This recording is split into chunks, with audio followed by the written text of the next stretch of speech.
अभी थोड़ा सा लेट हो गया था और एक रिएक्शन उससे ही कर लेना, मैंने बोला था क्लास में, बोला था कि सोडियम की रिएक्शन वाटर के साथ कराते हैं तो एनएच बनता है, बेसिक मीडियम बनता है ना, वो कर लेना चाहिए। ओके चलो स्टार्ट करते हैं आगे की तरफ। Commercial and industrial method for preparation of hydrogen. कि भाई अपन अगर इंडस्ट्री खोलें, अपन एक बिजनेस बनाना चाहें और वो बिजनेस ऐसा हो कि हाइड्रोजन प्रोड्यूस करना हो, उसमें क्या करना हो, अपन को हाइड्रोजन बनाना हो। तो जब हाइड्रोजन अपन को प्रोड्यूस करना है तो इंडस्ट्रियल लेवल पे कुछ लेबोरेटरी पर होता है, जैसे जर्डन का यूज़ किया जाता है, लैब के अंदर जर्डन का यूज़ किया जाता है हाइड्रोजन सिंथेसिस के लिए। अब बात करेंगे अपन कि इंडस्ट्री अगर अपन को खोलनी होती है तो अपन को कौन कौन से मेथड आने चाहिए। तो पहला मेथड, बहुत सारे मेथड होंगे इसके अंदर, इसमें से तुम कोई सा भी यूज़ कर लो, ठीक है ना, वो सारे इंडस्ट्रियल के लिए है ना, थोड़ा थोड़ा डिफरेंस रहेगा। तो पहला देखो, दुनिया में वाटर की कमी नहीं है, दुनिया में जब पानी की कमी नहीं है तो पानी लेके आओ और पानी से हाइड्रोजन बनाया जाए, ठीक है ना। जो आगे आने वाले टाइम में पानी से जो फ्यूल बनेगा ना, जो पानी से फ्यूल बनेगा आज, क्योंकि हाइड्रोजन एक फ्यूल की तरह काम कर सकता है ना, क्योंकि वो फ्लेमेबल होता है, मतलब जल सकता है वो आराम से। तो इसलिए अपन सबसे पहला यूज़ करेंगे वाटर से, फ्रॉम वाटर। पानी भर भर के लेके आओ, समुद्रों से पानी भर के लेके आओ। अब तुमने मान के चलो पानी लेके आए, ये लो पानी आ गया, सर आ गया पानी, देखो ज़रा आगे बढ़ते हैं। पानी को इलेक्ट्रोलाइसिस कर दो, पानी को क्या कर दो अपन को, इलेक्ट्रोलाइसिस। इलेक्ट्रोलाइसिस मतलब करंट फ्लो करवाओ, उसमें से 2 इलेक्ट्रोड लगा दो, एक कैथोड लगा दो, एक एनोड लगा दो। तो तुम्हें पता है कि वाटर का जब भी इलेक्ट्रोलाइसिस किया जाता है, इलेक्ट्रोकेमिस्ट्री में पढ़ा होगा तुमने, तो प्योर वाटर का नहीं करते अपन, उसके अंदर थोड़ा सा ट्रेस अमाउंट में चाहे तुम H+ डाल दो, चाहे बेसिक मीडियम डाल दो। तो अपन क्या करते हैं, एसिडिक मीडियम वाले वाटर का या फिर बेसिक मीडियम वाले वाटर का थोड़ा सा क्या करते हैं, हाइड्रोलाइसिस करवाते हैं, तुम्हारा इलेक्ट्रोलाइसिस करवाते हैं, ठीक है ना। अब जब इसको इलेक्ट्रोलाइसिस करा जाएगा तो क्या बनेगी, एक तो गैस प्रोड्यूस होगी, हाइड्रोजन अपना अलग निकल जाएगा, है ना, और एक निकल जाएगी ऑक्सीजन गैस निकल जाएगी और हाइड्रोजन गैस भी निकल जाएगी। रिएक्शन को बैलेंस कर लेना, 2 इधर लगा देना, ठीक है ना, और 2 इधर लगा देना। ये रिएक्शन होगी, वो होगा वाटर से क्या बनाना, हाइड्रोजन बनना। सर हाइड्रोजन के साथ क्या बनाया, ऑक्सीजन भी बनाया, ठीक है ना। ये अलग अलग इलेक्ट्रोड पे बनेंगे, एक कैथोड पे बन जाएगा, एक एनोड पे बन जाएगा, ठीक है ना। तो वो तुम देख लेना, तो तुम बन जाएगा वो, तो कोई सीन नहीं है इतना सा, ठीक है। तो इसमें से याद रखने वाली बात क्या है कि वाटर का जब भी इलेक्ट्रोलाइसिस कराया जाता है तो वाटर का इलेक्ट्रोलाइसिस से क्या बनता है, हाइड्रोजन प्लस में ऑक्सीजन बन जाती है, ठीक है ना। हाइड्रोजन फ्लेमेबल होता है और ऑक्सीजन की वजह से तो पक्का फ्लेमेबल होता है। तो ये अलग अलग इलेक्ट्रोड पे बनेंगे, अगर सेम इलेक्ट्रोड पे बन जाए ना तो दोनों जल के राख हो जाएंगे, ठीक है ना। अच्छा तुम्हें पता है रॉकेट को जब उड़ाया जाता है, रॉकेट को अंदर जुड़ाया जाता है, रॉकेट के अंदर क्या यूज़ किया जाता है, हाइड्रोजन फ्यूल का यूज़ किया जाता है। किसका यूज़ किया जाता है, हाइड्रोजन फ्यूल का। जैसे मान के चलो इसके टंकी के अंदर क्या होता है, हाइड्रोजन होता है। अब हाइड्रोजन ऐसे तो ठीक है ना, अब हाइड्रोजन फ्यूल का यूज़ किया जाता है, ठीक है ना। तो यहाँ पर हाइड्रोजन फ्यूल को जलाने के लिए ऑक्सीजन चाहिए, ठीक है ना। जब भी H2 और ऑक्सीजन आपस में मिलते हैं तो क्या बनाता है, वाटर बनाते हैं, ठीक है ना। तो यहाँ पर जो जैसे नॉर्मली अपन क्या होता है, कार्बन फ्यूल में क्या होता है, जैसे पेट्रोल हो गया, इसमें क्या होता है, कार्बन होता है। कार्बन जब ऑक्सीजन की वजह से जलेगा तो क्या बनेगा, CO2 गैस बनेगी या फिर कार्बन मोनोऑक्साइड बनेगी। तो ये तो इन्वायरमेंट को पोल्यूट करते हैं ना भाई, ये तो ग्लोबल वार्मिंग बढ़ाएंगे, बहुत सारी चीज़ें करेंगे, समझ रहे हैं मेरी बात को। तो ये तो अच्छी बात नहीं है। पर देखो रॉकेट के अंदर यूज़ किया जाता है हाइड्रोजन फ्यूल का, ठीक है ना। हाइड्रोजन फ्यूल का जब यूज़ किया जाता है तो हाइड्रोजन ऑक्सीजन की वजह से जल के क्या बनाएगी, वाटर। और वाटर क्या नुकसान करता है क्या एनवायरनमेंट को, ना। तो जो देखो तुमने रॉकेट कभी छोड़ी होगी, तुमने बचपन में कभी देखी होगी, तो रॉकेट जा रही होती है, उसके पीछे बादल से बने हुए होते हैं, है ना, वो वाटर के वेपर के वो बादल होते हैं, समझे बात, ठीक है। तो ऐसा होता है उसके साथ, तो वो इन्वायरमेंट को ज़्यादा पोल्यूट नहीं कर पाते। तो इसकी अगर रिवर्स रिएक्शन करिए ना तो वो अपन रॉकेट के अंदर फ्यूल जलाने की मेथड को यूज़ कर सकते हैं। अच्छा इधर की तरफ जाएंगे तो हाइड्रोजन बनेगा, इधर की साइड जाएंगे तो क्या बन जाएगा, रॉकेट के अंदर फ्यूल जलाने वाला प्रोसेस रहेगा। अच्छा तुम्हें कौन सा लिखना है, अपन ने हाइड्रोजन बनाने की प्रोसेस देख रहे हैं तो अपन को क्या करना पड़ेगा, तुमको ये लिखना पड़ेगा, ठीक है ना। तो ये ऊपर वाला केवल ये लिख लो, बाकी सारी बातें लिखने की ज़रूरत नहीं है, ठीक है। अब आगे बढ़ते हैं, सेकंड मेथड देखते हैं। ये भी कॉमर्शियल लेवल पे, क्योंकि कॉमर्शियल लेवल पे इसलिए यूज़ किया जाता है क्योंकि वाटर की कमी नहीं है दुनिया में और बिजली बनाई जा रही है, ठीक है ना। तो बिजली लाइट का यूज़ करते हुए अपन ने इलेक्ट्रोलाइसिस कर दिया, है ना।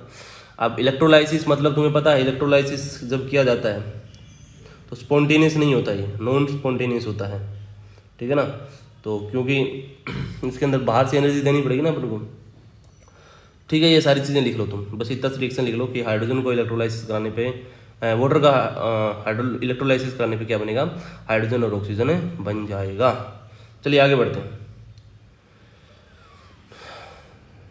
लिख लिया इतना। चलो सेकंड मेथड देखते हैं, सेकंड मेथड देखते हैं। तो सेकंड मेथड के अंदर लिखना hydrogen obtain in pure form. अगर तुम्हें प्योर फॉर्म चाहिए हाइड्रोजन बनाने की, तो तुम्हें प्योर मतलब कितनी सर, 99.95%, एनसीईआरटी में दे रखा है। अगर तुम्हें हाइड्रोजन को ऑब्टेन करने के लिए प्योर फॉर्म चाहिए, मतलब अपना इतना प्योर बनाना है कि 99.95% प्योर हाइड्रोजन बनानी है, तो उसके लिए तुम्हें क्या यूज़ करना पड़ेगा, तो उसके लिए तुम्हें एक चीज़ यूज़ करनी पड़ेगी जिसका नाम होता है बेरियम हाइड्रोक्साइड। बेरियम हाइड्रोक्साइड, और ये होना चाहिए पानी के साथ, मतलब क्या होना चाहिए, एक्वस होना चाहिए, ठीक है ना। और एक्वस थोड़ा सा गर्म भी होना चाहिए, वार्म होना चाहिए, थोड़ा गर्म होना चाहिए, बिल्कुल हॉट नहीं, थोड़ा सा गर्म हो, गुनगुना पानी, थोड़ा सा गर्म पानी। और निकल इलेक्ट्रोड का यूज़ करेंगे, और निकल इलेक्ट्रोड से बनेगी, देखो जो बनने वाली यहाँ पर गैस होगी कैथोड भी बनेगी, है ना, कैथोड भी बनेगी हाइड्रोजन गैस, 99.95% प्योर रहने वाली है ये।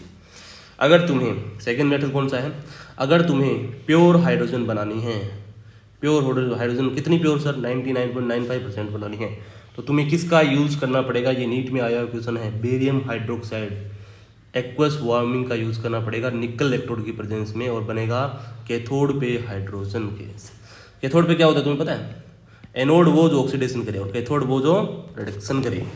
तो यहाँ पर क्या होगा, बेरियम +2 आएगा और इलेक्ट्रॉन ले लेगा, किससे, कैथोड इलेक्ट्रोड से, और बनाएगा बेरियम, है ना। यही बेरियम क्या करेगा, पड़ा हुआ जो वाटर है ना, एक्वस लिए है ना, ये क्या करेगा, बेरियम हाइड्रोक्साइड बना दे वापस से, है ना, और यहाँ से बनेगी हाइड्रोजन गैस, ये हाइड्रोजन गैस रिलीज हो जाएगी। एक कैथोड पे रिएक्शन होगी, बस इतना डिटेल जानने की जरूरत नहीं है। बस तुम्हें पूछने वाला क्वेश्चन क्या है तुम्हें बता दूँ, तुम्हें लिखना इतना से ऊपर वाला, अगर नीचे वाले लिखना चाहो तो समझने के लिए लिख सकते हो, बाकी तो कुछ ज़रूरत नहीं है।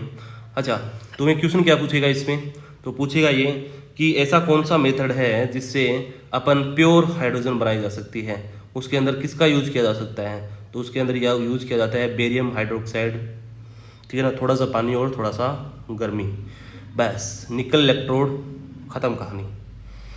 ये पूरी कहानी समझ में आई क्या, कैथोड पे बन जाएगा कौन, अपना प्यारा प्यारा हाइड्रोजन, इसी हाइड्रोजन को टंकी में भरेंगे और लेके चले जाएंगे, ठीक है ना। चलो आगे बढ़ते हैं। तो कंपनियां खोलनी है, इंडस्ट्री तुम्हें खोलनी है, तो देखो मेथड तो मैं बता ही रहा हूँ, पैसे हो लगाना इंडस्ट्री, ठीक है ना, तो हाइड्रोजन बना लेना। हाइड्रोजन वैसे बहुत फ्यूल की तरह यूज़ किया जाता है, तो तुम्हारा कंपनी चल भी जाएगी अच्छी, ठीक है। चलो आगे बढ़ते हैं, ज़्यादा टाइम पास नहीं करते हैं, आगे तरफ बढ़ते हैं। थर्ड मेथड लिखना, थर्ड मेथड है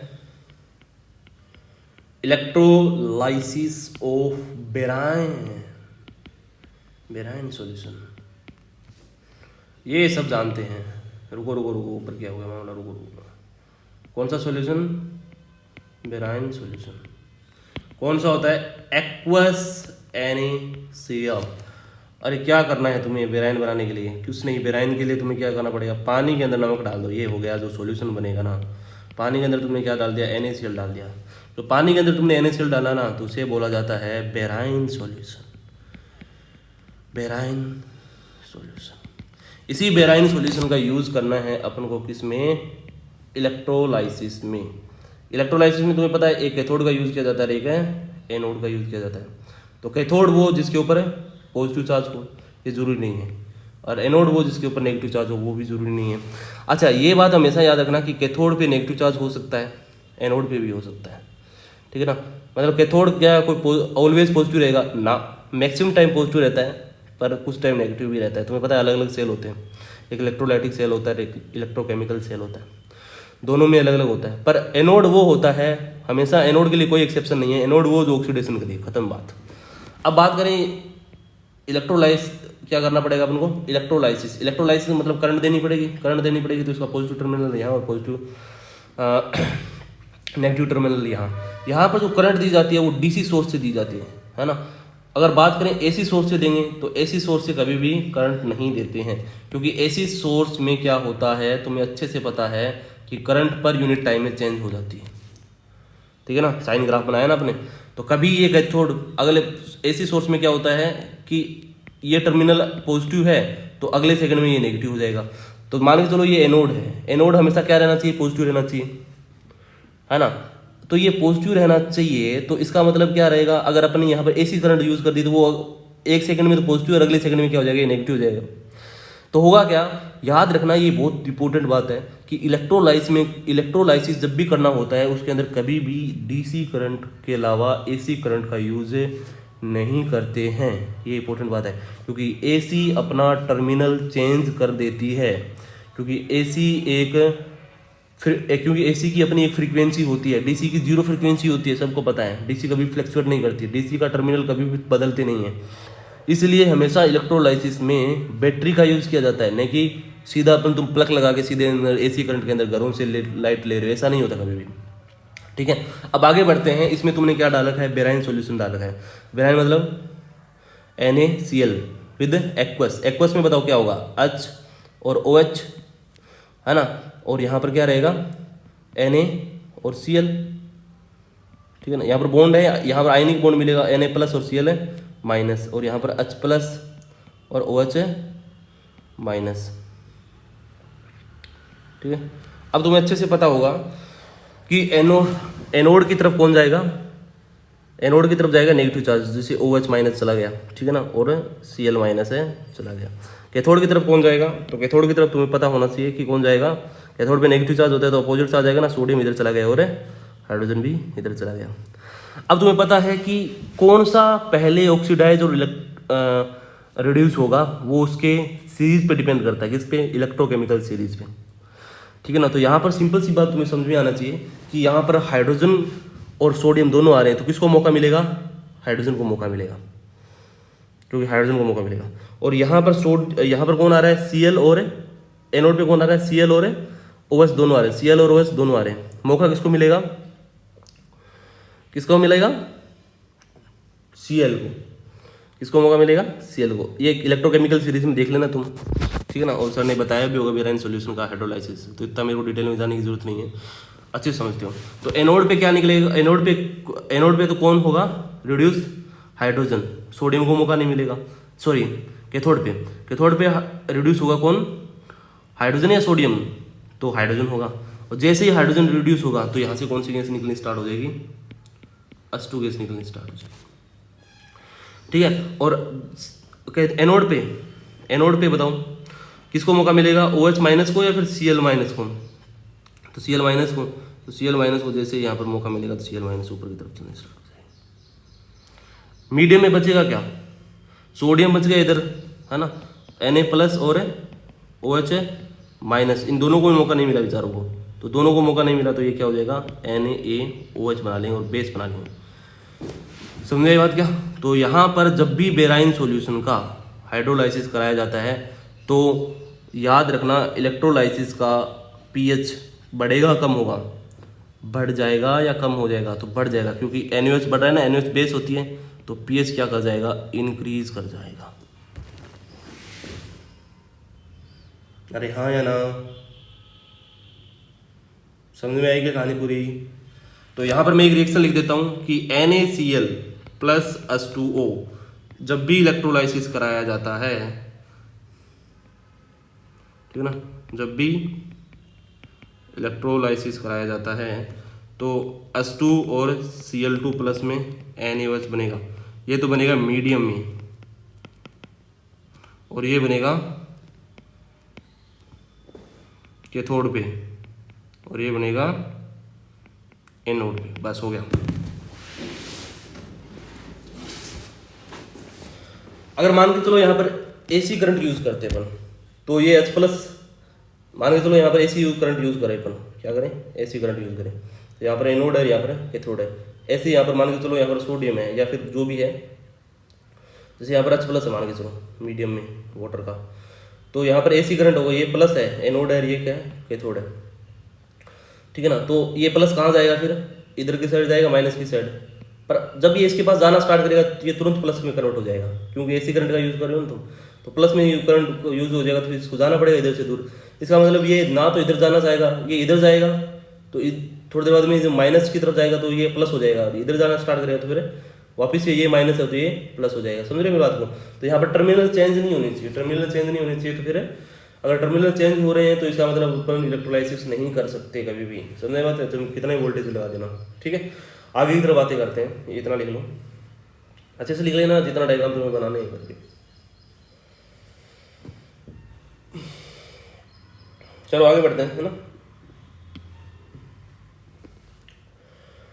फ्रॉम हाइड्रोकार्बन, फोर्थ मेथड लिखना, फ्रॉम हाइड्रोकार्बन,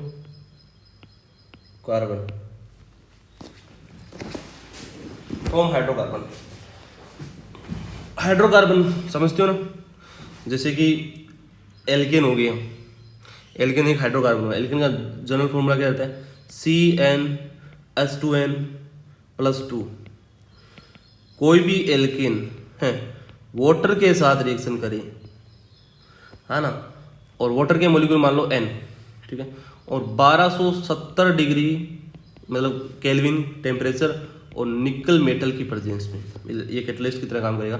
तो यहाँ पर NCO और 3n+1 हाइड्रोजन बनेगा। समझ रहे हो मेरी बात को। क्या होता है, इंडस्ट्री होती है हाइड्रोकार्बन, तो हाइड्रोकार्बन बनाने के लिए इंडस्ट्री के अंदर यूज किया जाएगा।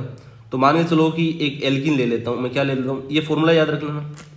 तो याद रखना क्या होगा कि CO तो इतनी बनेगी जितने नाइट्रोजन है, कार्बन है, सॉरी। देखो कार्बन कितने यहाँ पर, N कार्बन है, तो यहाँ पर भी देखो N कार्बन है। जैसे एग्जाम्पल से देखते हैं, जैसे सबसे छोटा एल्केन ले लेता हूँ मैं, CH4 को जब वाटर के साथ रिएक्शन कराई जाती है, टेम्परेचर हाई रहना चाहिए 1270 केल्विन, निकल के प्रेजेंस में रिएक्शन करवाएंगे। तो बताओ कार्बन कितने हैं यहाँ पर, एक कार्बन है, तो यहाँ पर कार्बन मोनोऑक्साइड कितना बनेगा, एक ही बनेगा। ये सिंपल सी बात समझ में आती है, ठीक है। अब सुनो, अब क्या बनेगा साथ में, हाइड्रोजन बनेगा, हाइड्रोजन बनेगा, ठीक है। अब अपन को रिएक्शन बैलेंस करनी पड़ेगी। अब ऐसे तुम रिएक्शन बैलेंस भी कर सकते हो आसानी से। होगा क्या, देखो रिएक्शन बैलेंस करने के लिए तुम्हें हाइड्रोजन कितने हैं बताना जरा मेरे को। इधर हाइड्रोजन है यहाँ पर, तो 4 इसके पास है और 2 इसके पास है, तो 4 है 2 कितने हो गए, 6 है, तो इसको 3 से मल्टीप्लाई करो। तो यहाँ पर वास्तव में CO प्लस में हाइड्रोजन बन चुके हैं, कार्बन मोनोऑक्साइड प्लस में हाइड्रोजन बन चुके हैं। और हाइड्रोजन जब बनी है तो क्या इंडस्ट्रियल लेवल पे इस हाइड्रोजन का यूज़ किया जा सकता है क्या, हाँ। कार्बन मोनोऑक्साइड भी गैस है और ये भी क्या है, गैस ही है, ठीक है ना। तो hydrocarbon, from hydrocarbon nickel metal की प्रेजेंस में हाई टेम्परेचर पे वाटर, बिना ऑक्सीजन के प्रेजेंस में नहीं, वाटर के प्रेजेंस में जलाते हैं हाई टेम्परेचर पर। देखो ऑक्सीजन नहीं है इधर, देख लेना अच्छे से। तो कार्बन को क्या चाहिए, ऑक्सीजन चाहिए, तो वो कहाँ से निकाल लेगा, वाटर से निकाल लेगा।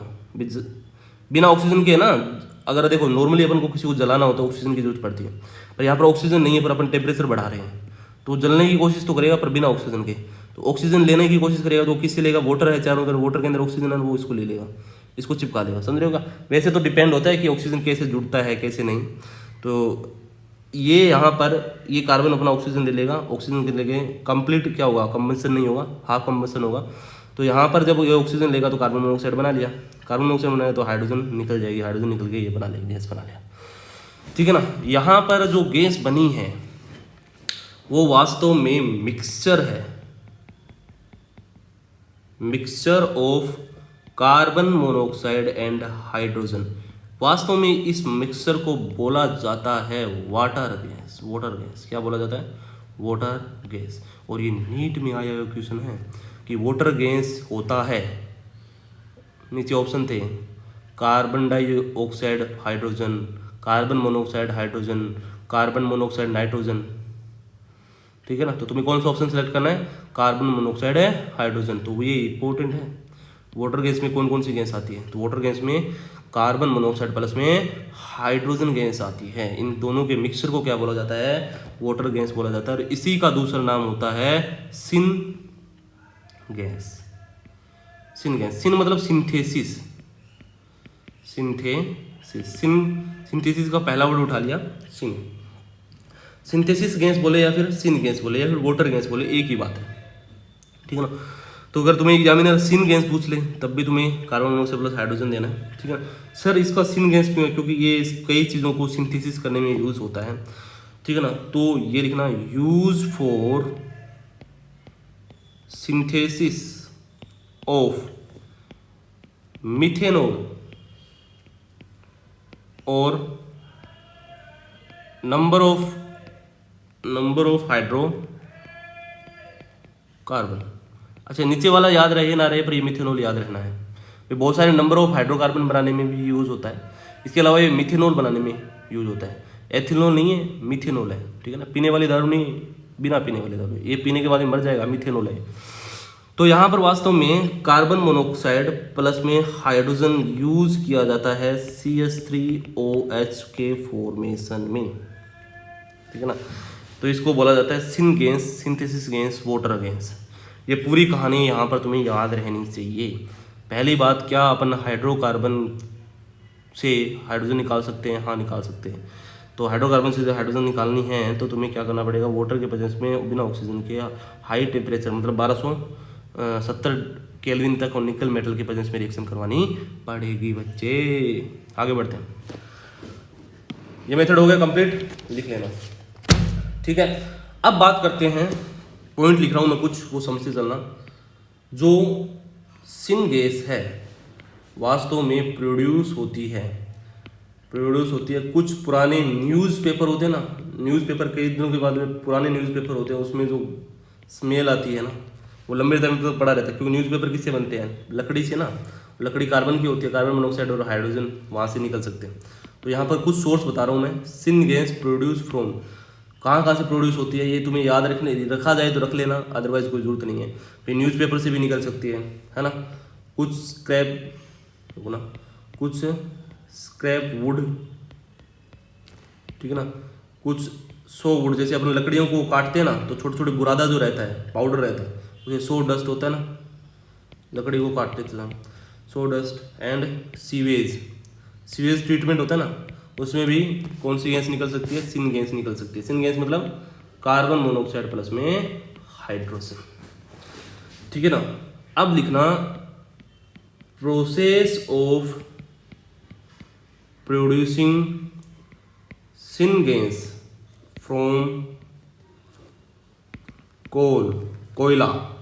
अगर कोयले से क्या बने? सिन गैस बनाई जाए तो उस प्रोसेस को वास्तव में कहा जाता है, this process is called coal gasification. तो वास्तव में तुम्हें पूछे तो कोल गैसिफिकेशन क्या है? तो कोल गैसिफिकेशन कोयले से क्या बनाना? सिन गैस बनाना। कौन सी गैस बनाना? सिन गैस बनाना कोल गैसिफिकेशन होता है। तो कोई तुम्हें पूछे कोल गैसिफिकेशन से सिन गैस बनाई जा सकती है, नहीं बनाई जा सकती? तो बनाई जा सकती है। अच्छा, syn gas produce from newspaper, scrap would, ये याद रखना नहीं है तुमको, बस एनसीईआरटी में दे रखा है तो तुम थोड़ा सा एग्जाम्पल भी लिख सकते हो। बाकी नीचे वाले ये थोड़ा सा याद रख लेना। गैसिफिकेशन क्या होता है? कोल गैसिफिकेशन में कौन सी गैस बाहर निकलती है? तो सिन गैस निकलती है, ठीक है। चलो आगे की तरफ स्टार मार्क लगाते हुए रिएक्शन, आगे वाली रिएक्शन लिखना। बोस्ट प्रोसेस में क्या यूज किया जाता है? कार्बन सॉलिड का यूज किया जाएगा और वाटर वेपर फॉर्म में यूज की जाएगी। वही टेम्परेचर कितना रहेगा? 1270 केल्विन, ठीक है ना। अब की बार यहाँ पर क्या कार्बन मोनोऑक्साइड अपना ऑक्सीजन लेगा? क्या लेगा? जलने की कोशिश करेगा बिना ऑक्सीजन के, तो कार्बन मोनोऑक्साइड में आ जाएगा। ये भी गैस है और ये फिर हाइड्रोजन भी आ गया, ये भी क्या है? गैस है, ठीक है ना। तो यहाँ पर निकल मेटल का यूज नहीं करा आपने। किसका यूज नहीं करा? निकल मेटल का यूज नहीं करा, ठीक है ना। पर यहाँ पर हाइड्रोकार्बन का यूज किया या कार्बन सॉलिड का यूज किया? कार्बन सॉलिड का यूज किया, ठीक है ना। तो वहाँ पर पिछली वाली रिएक्शन में हाइड्रोकार्बन था और इनकी बार क्या है? कार्बन सॉलिड है। कार्बन अपना ऑक्सीजन ले लेगा और हाइड्रोजन रिलीज कर देगा। समझे बात? चलो यहाँ पर जो यूज़ किए जाते हैं वो Fe और क्रोमियम जैसे कैटलिस्ट का यूज़ किया जाता है, ठीक है ना। कैटलिस्ट रिएक्शन को फास्ट कर देगा, ठीक है ना। अब सुनो अच्छे से, ये क्या है तुम्हें पता है, वाटर गैस है। ये क्या है, वाटर गैस है। अब इस वाटर गैस को 673 केल्विन है ना, और वाटर के साथ रिएक्शन कराएं, और तो क्या ये कार्बन पूरा कम्बिशन में है क्या? देखो कार्बन जब भी जलता है तो अगर ऑक्सीजन की कमी कम है, ऑक्सीजन कम है, तो वो क्या बनाएगा, कार्बन मोनोऑक्साइड। कार्बन मोनोऑक्साइड वापस जल सकता है, नहीं जल सकता ऑक्सीजन की प्रेजेंस में, ये कार्बन मोनोऑक्साइड तक चलना कार्बन का ये कंप्लीट कम्बिशन होता है, और कार्बन मोनोऑक्साइड तक चलना ये हाफ कम्बिशन होता है। समझ रहे बात को? तो क्या कार्बन अभी तक पूरा जल चुका है क्या? ना जला। तो क्या अभी ये ऑक्सीजन और ले सकता है क्या? हाँ ले सकता है। तो ऑक्सीजन लेने के लिए वाटर चाहिए, हाँ चाहिए। तो वाटर चाहिए, तो वाटर ने उनको दे दिया। टेम्परेचर कितना दे रखा है, 673 केल्विन। इस टेम्परेचर पर क्या होगा कि ये हाई ऑक्सीजन है ना, ये ऑक्सीजन कौन ले लेगा, ये CO ले लेगा, और क्या बना देगा, CO2 गैस। प्लस में ये हाइड्रोजन, और यहाँ से जो हाइड्रोजन निकलेगी वो यहाँ पर मैं लिख रहा हूँ, यहाँ पर लिख दिया। तो वास्तव में अगर अपन वाटर गैस की रिएक्शन 673 केल्विन और वाटर वेपर के साथ कराते हैं तो वो क्या हो जाती है, शिफ्ट हो जाती है। कहाँ की साइड, CO2 प्लस में हाइड्रोजन की तरफ शिफ्ट हो जाती है। तो यहाँ से वास्तव में इस रिएक्शन का नाम लिखा जाता है वाटर गैस शिफ्ट रिएक्शन। तुम्हें कोई पूछे कि वाटर गैस शिफ्ट रिएक्शन क्या है, तो जब वाटर गैस को 673 केल्विन पर वाटर वेपर के साथ रिएक्शन कराई जाती है, देन वो कन्वर्ट हो जाता है CO2 प्लस में हाइड्रोजन में। यहाँ पर जो वाटर गैस है वो शिफ्ट हो गई किसमें, CO2 प्लस में हाइड्रोजन में। तो इसका मतलब कार्बन डाइऑक्साइड प्लस हाइड्रोजन में शिफ्ट हो गई। तो इस रिएक्शन का नाम होता है वाटर गैस शिफ्ट रिएक्शन। अरे हाँ या ना? चलो ये पूरा लिख लेना। इस प्रोसेस को बोला जाता है बोस प्रोसेस, ठीक है ना। बोस प्रोसेस पूछा जा सकता है, स्टार मार्क लगा लेना, बहुत बार पूछा गया है और पूछ लीजिए, ठीक है ना, क्योंकि साइंटिफिक नेम के हिसाब से पूछे जा सकते हैं। आगे लिखो लेनेस रिएक्शन, लेनेस प्रोसेस। ये क्या कहता है, ये बोलता है कि Fe को जब वाटर स्टीम के साथ रिएक्शन की जाती है तो Fe अपना ऑक्साइड बना लेता है और निकालता है हाइड्रोजन गैस। ये स्टार मार्क लगा लो इस, क्योंकि नेम बेस्ड रिएक्शन हमेशा, क्योंकि Fe क्या करेगा, अपना ऑक्सीजन ले लेगा, मतलब क्या है, ऑक्सीजन के साथ चिपक जाएगा और क्या बना देगा, अपना ऑक्साइड, और बची हुई जब ऑक्सीजन इसने छीन लिया तो बचेगा क्या, हाइड्रोजन, वो इन्वायरमेंट में रिलीज हो जाएगा। तो ये भी हाइड्रोजन बनाने की प्रोसेस है। बोस प्रोसेस भी हाइड्रोजन बनाने की प्रोसेस है, और लेंस प्रोसेस भी हाइड्रोजन बनाने की प्रोसेस है, ठीक है। अब ये सारी प्रोसेस खत्म हो गई, हाइड्रोजन बनाने की सारी टेक्निक खत्म हो गई। अब लिखो physical properties of A hydrogen. अब हाइड्रोजन में एटम की बात नहीं कर रहा है यहाँ पर, हाइड्रोजन है, मॉलिक्यूल की बात कर रहा हूँ मैं, ठीक है ना। तो यहाँ पर मैं एक बीच में कॉमन सा बना देता हूँ, ठीक है। ये लिख लिया, हेडिंग डाल लेना। अब मैं पूरा हटा रहा हूँ, एक बार के लिए पूरा चार्ट बनाएंगे, तो सुनना अच्छे से, रुका एक बार। यहाँ पर क्या है, ये हाइड्रोजन है, क्या है ये, हाइड्रोजन है। हाइड्रोजन एटम फॉर्म में है या फिर मॉलिक्यूल फॉर्म में, मॉलिक्यूल फॉर्म में हाइड्रोजन। अब तुम्हें पता होना चाहिए कि वास्तव में हाइड्रोजन के बीच में बॉन्ड स्ट्रेंथ बहुत ज़्यादा होती है, क्योंकि बॉन्ड एनर्जी की बात करो, बॉन्ड एनर्जी क्या होती है, वो एनर्जी जो बॉन्ड बनाते टाइम बाहर निकलती है। जितना ज़्यादा स्ट्रॉन्ग बॉन्ड होगा एनर्जी उतनी ज़्यादा बाहर निकलेगी।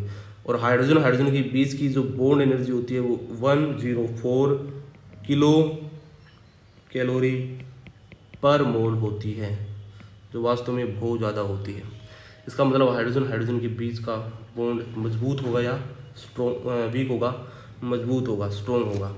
जब भी बॉन्ड मजबूत होता है, बॉन्ड लेंथ क्या होती है, कम हो जाती है, ज़्यादा हो जाती है, कम हो जाती है, क्योंकि तुम्हें पता है कि बॉन्ड लेंथ और बॉन्ड एनर्जी एक दूसरे के इन्वर्स होते हैं ना। भाई बॉन्ड एनर्जी जितनी ज़्यादा, बॉन्ड लेंथ उतनी कम। अच्छा एक बात कहूँ, मैंने बोला था ना छोटी लकड़ी होती है, लंबी लकड़ी होती है, किसको तोड़ना आसान होता है, छोटी लकड़ी को ना, तो उसके अंदर बॉन्ड एनर्जी ज़्यादा रही होगी, इसलिए उसको तोड़ना आसान नहीं। मुश्किल है ना। जिसके अंदर बॉन्ड एनर्जी ज़्यादा उसको तोड़ना मुश्किल होगा, ठीक है ना। तो यहाँ पर सिंपल सी बात आती है कि बॉन्ड लेंथ क्या हो जाएगी, बहुत कम हो जाएगी। तो यहाँ पर जो वास्तव में बॉन्ड लेंथ होगी ना वो होती है लगभग 74 पिकोमीटर, बहुत छोटी होती है ये लेंथ, है ना। ये क्या होती है, स्मॉल लेंथ होती है, बहुत ज़्यादा स्मॉल लेंथ होती है। इस स्मॉल लेंथ की वजह से, अब छोटी लकड़ी है, छोटी लकड़ी तोड़ना मुश्किल है या नहीं है, तोड़ना मुश्किल है, तोड़ना मुश्किल है तो ये टूट पाएंगे क्या, नहीं। तो ये लेस रिएक्टिव रहता है, क्या रहता है, लेस रिएक्टिव रहता है।